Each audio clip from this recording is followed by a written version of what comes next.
Bir çoxlarının Əlikram Hümmədovla bağlı mənə sualları olub daha əvvəllərdə bu məsələdə fikrimi öyrənmək istəyiblər.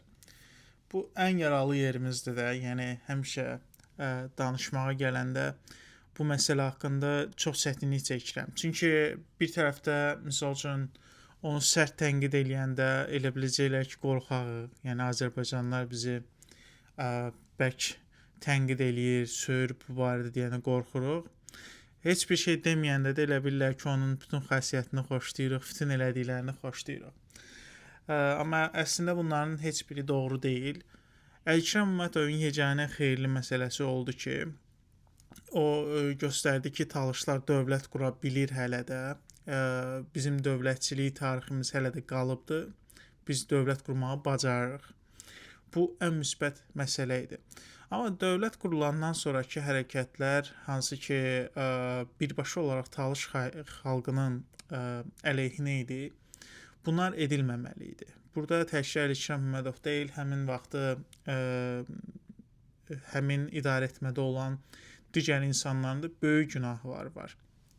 Məsələ nədən ibarətdir? Baxın, Talış Respublikası qurulduqdan sonra burada çox açıq məsələlər vardı. Yəni ki, bizim qorxacağımız məsələlər yox idi burada. Silahlı qüvvələrimiz var idi.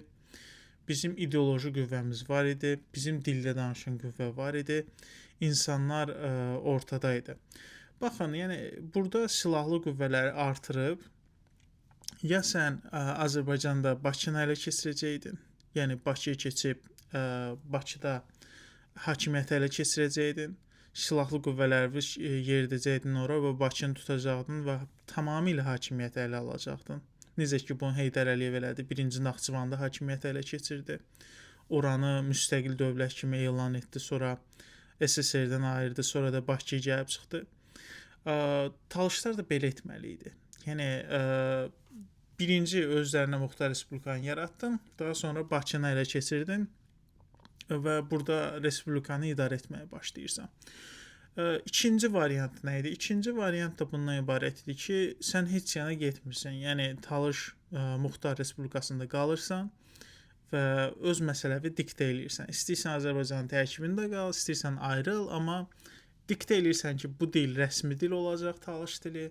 Bu Azərbaycanın muxtar respublika kimi qala bilər. İstəmirsə ümumiyyətlə çıxacaq tərkibimizdən. Təbii ki, muxtar respublika kimi bu halda məcbur idilər qəbul etməyə. Və bu iki variant var idi. Yəni ən yaxşı halda sən Azərbaycanı idarə edirdin. Ən pis halda isə muxtar respublikanı idarə edirdin. Ayrıca, yəni kürə qədər ərazini idarə edə bilirdin. Bunun üçün də böyük potensialın vardı. Silahlı qüvvələrin var idi. Arxanda ideoloji qüvvə vardı və s. və s. Hər şeyimiz var idi, yəni həmin dövrdə. Əlikram Hümmədovun axmaq hərəkəti nə oldu? Bu adam əlindəki qoşunu götürərək Qarabağa yolladı. Və məsələ də odur ki, bəs oradakılar da öyle müsəlmandır, Azərbaycanlılar nəzərdə tuturam və biz onların rəyinə görə onlar Azərbaycanlıları qorumalı idi. Çünki bunlar da eyni dindən olan insanlardır. Və nə baş verdi? Bunlar belə bir qərara gəldi ki, yəni ermənilərə tam hücum etmirik. Yəni Qarabağa məxsus, Dağlıq Qarabağa məxsus hissə ermənilər götürmək istəyirsə, buna haqqı var. Çünki orada yaşayıblar uzun əsrlər boyu. Amma ondan o yana, yəni Qarabağın ətraf rayonları ki var idi, ermənilər genişləmək istədiyinə görə biz onları tutmalıyıq. Biz onların qabağını almalıyıq və Azərbaycanlılara kömək eləməliyik. Və bununla bağlı da Bakı ilə danışıqlara başladılar və Bakı da həm vaxtı kimlər idi hakimiyyətdə? AXCP, Elçibəy, o birisi, bu birisi. Bu bildiyiniz bomj adamlar. Və bu adamlar da yəni qarantiya verir ki, Əlikrama, siz gedin, bizə kömək eləməyiniz çox vacibdir, çox sağ olun, filan beşməkən. Və Əlikram Hümmədov əlindəki qoşun dəstələrini Qarabağa yollayır. Təsəvvür edirsinizmi, bu qədər axmaqlıq mı olar? Və bu qoşun dəstələri Qarabağa gedəndən sonra Azərbaycanlılar başlayır Lənkərana hücum etməyə və Lənkəranı tutmağa indiyənə kimi də elə bünqələmə verirlər ki, güya bunlar gəldi orada Talış dövlətini dağıtdı. Talış əhali də bunlara dəstək oldu falan filan. Siz dağdası bir şey olsaydınız, həmin vaxt elə ermənilərlə bacarardınız. Bu hamısı boş söhbətlərdir. Tarixdə başqa şey var. Tarixdə bunun adı xəyanətdir. İkiyüzlülükdür. Başqa sözlər deməyim. Tərbiyəsizlik olacaq. Bu məsələdə səhv nədən ibarət idi? Yəni yenə deyirəm, burada əgər Əlikram kömək eləmək istəyirdisə Azərbaycanlılara, ilk növbədə onların öz əsgərlərinə belə deyim, dərslər keçə bilərdi. Yəni bir yerə yığa bilərdi və komandanlıq edə bilərdi. Deyə bilərdi ki, qardaş, döyüşmək istəmirsiniz, almaq istəmirsiniz torpağınızı, gətirin oradan mənə misal üçün Ağdamdan, nə bilim Bakıdan filandan bir 3000 nəfər, mən bunları idarə edib gedirəm qabağa. Ən yaxşı halda, ideal halda köməklik bu ola bilərdi. Yəni köməklik budur. Yoxsa birbaşa bizim hər hansısa bir bizə aid olmayan bir məsələni üzərimizə götürməyimiz və bu cür vəziyyətə düşməyimiz hal-hazırda da baxın. Əlikramı görün hansı söyüşlərlə söyürlər. Bizi görün hansı söyüşlərlə söyürlər. Bizə görün necə baxırlar. Siz döyüşüb ölməlisiniz. Özümüz vermişik bu icazəni onlara ki, yəni biz sizə buranı qorumaq üçün, ölmək üçün gəlmişik. Özümüz eləmişik bunları və başqasında günah axtarmaq, başqasında səbəb axtarmaq lazım deyil. Özümüzə baxmaq lazımdır. Birinci növbədə də Əlikram Hümmətov kimi insanlara baxmaq lazımdır. Onlar bizi bu vəziyyətə gətirdi. Ona görə yox ki, onlar Muxtar Respublika qurdu, nə bilim Azərbaycan xəyanət etdi filan. Burada Azərbaycan bizə qarşı xəyanət edib. Burada Əlikram Talışlara qarşı xəyanət edib. Bizə aid qoşunu, bizə aid məsələləri Azərbaycanlara qurban verməklə və hazırda bizi bu hala salmaqla. Və bu bizə böyük bir dərs olmalıdır. Böyük bir dərs olmalıdır. Yəni baxın, Azərbaycanlılar indi kimi hörmət eləyir? İlham Əliyevə. Hansı ki bunları öldürür, dubinka ilə zorlayır, hər cür pislik eləyib, Qarabağda onları qorumadı, yalandan məsələni 30 il, 40 il uzatdılar. Mən çox şeyləri danışmaq istəmirəm burada. Yəni özləri problemi yaratdı, sonra da dedilər ki, həll elədik. Halbuki bu problem bəri başdan yaranmaya bilərdi. İndi də bu onlar üçün qəhrəmandır. Yəni İlham Əliyev bunlar üçün böyük bir qəhrəmandır ki, olmayan problemi yaratdılar, sonra da həll edədilər. Halbuki Əlikram Hümmətov bunu kökündən həll eləyə bilərdi. Məsələni elə həmin vaxtda həll eləyə bilərdi, əgər Azərbaycanlılar bizə xəyanət etməsəydi. Bu məsələ bu cürdür və bu talışlara böyük bir dərs olmalıdır. Yəni belə şanslar tarixdə çox az halda ələ düşür, çox az halda imkanlar düşür və bu cür imkanları bu cür axmaq şəkildə xərcləmək olmaz. Bunu talışlar başa düşməlidir və bundan sonraki mübarizəmizdə də bunu həmişə ağlınızda saxlamalısınız. Birinci növbədə özümüzü, ilk növbədə talışlardır. Bizim düşünə biləcəyimiz daha sonra başqalarını biz düşünə bilərik. Yoxsa siz başqaları üçün qaçsaz, özünüzü düşünməsiniz, baxın hansı vəziyyətə düşəcəyik. Bugün elə bir ölkə yaradılıb ki, heç Azərbaycanlıların özünə belə xidmət etmir bu ölkə. Azərbaycanlıların öz işinə belə yaramır. Qaldı ki, talışların və başqalarının işinə yarasın. Yəni biz lazımsız yerə öz məsələlərimizi qurban verdik və indi də haqlı olaraq həyat var, tale var, bizi başa salır ki, bunu eləməyərdiniz gərək. Bunu etməməliydiniz.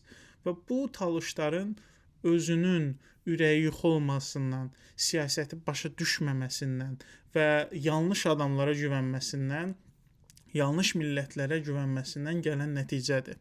Biz sanki Avropada filanda yaşayırıq. Avropada belə şeylər olur. Misal üçün tarixdə var, Osmanlı hücum eləyir Avropalılara, bir-birlərinə kömək edirlər, bir-birlərinə əsarətə düşməyinə imkan vermirlər. Belə şeylər bizim coğrafiyada keçmir. Yəni bu insanlar ki var hazırda düşüncə, türkçülük, mürkçülük falan belə düşüncə ilə bunlara nişancı xəyanətdir. Yəni bunlar həmişə xəyanət edərək qabağa gedib. Ərəblərin dövründə də xəyanət edərək qabağa gediblər. Yəni ərəblərə yaxınıblar, xəyanət edib gediblər. Sonra ərəbləri başlayıblar söyməyə. Rusların dövründə xəyanət ediblər, ruslara yaxınıblar, bizi və digər millətləri məhv ediblər və sonra indi də başlayıblar ki, ruslar bunları məhv edib, halbuki ruslar bunları bura gətirib, bu səviyyəyə gətirib. Bu millət budur. Yəni bu insanlar budur. Bunu necə də qəbul edirsiniz, eləyin. Bunların tarixi bu cürdür. Biz bunları nə bilim Norveçli ilə, Polyakla, Almanla müqayisə edə bilmərik. Onların qüruru var. Misal üçün mən əminəm ki, bir Polyaka biz bir Norveçliyə və yaxud da başqa bir millətə belə bir vəziyyətdə biz kömək etsəydik, onlar heç vaxt bizi belə deyim, arxadan vurmazdı. Heç vaxt bizi gəlib arxadan bıçaqlamazdı. Və yaxud da bizim boşluğumuzdan istifadə etməzdi. Əksinə bizi kömək edərdi. Bizə qürurla baxardı hələ də. Başa düşməlisiniz. Yəni Azərbaycanlılar yaxşı insanlardır. Bəli, türklərin də arasında çox yaxşı insanlar var. Söhbət bundan getmir. Bunların amma siyasi kəsimi bir yığın cırcındırdan ibarətdir. Yəni siyasi kəsim, bunların elit kəsimi ki var, bir yığın cırcındırdan ibarətdir. Ona görə də siz Azərbaycanlılarla da, türklərlə də yaxın olmaqda bir problem yoxdur, dost olmaqda bir problem yoxdur. Bir iş görməkdə bir problem yoxdur, amma bunların elit kəsimi ki var, bunların siyasətçiləri, bunların vətəndaş cəmiyyəti falan hamısına aid etmirəm, amma böyük bir qismi, idarə edən bir qismi bir yığın cırcındırdan ibarətdir. Yəni bunlar bir-birinə atan adamlardır. Yəni $100 atan görmüşəm mən bunlar bir-birinin arasında, hansı ki təsəvvür edirsiniz, ortada milyon dollarlıq söhbətlər var, bir-birlərinə $100 atan adamlardır.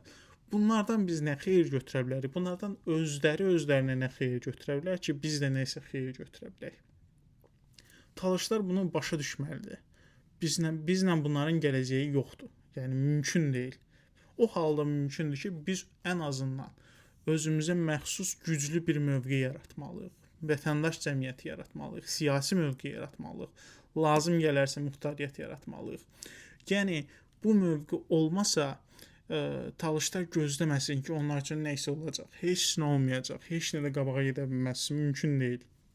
Ancaq özümüz, çünki bu coğrafiyada, Azərbaycanda yeganə qabağa gedə biləcək xalq, potensiallı xalq, ideologiyası möhkəm xalq, nə isə qurmağı bacaran xalq talışlardır.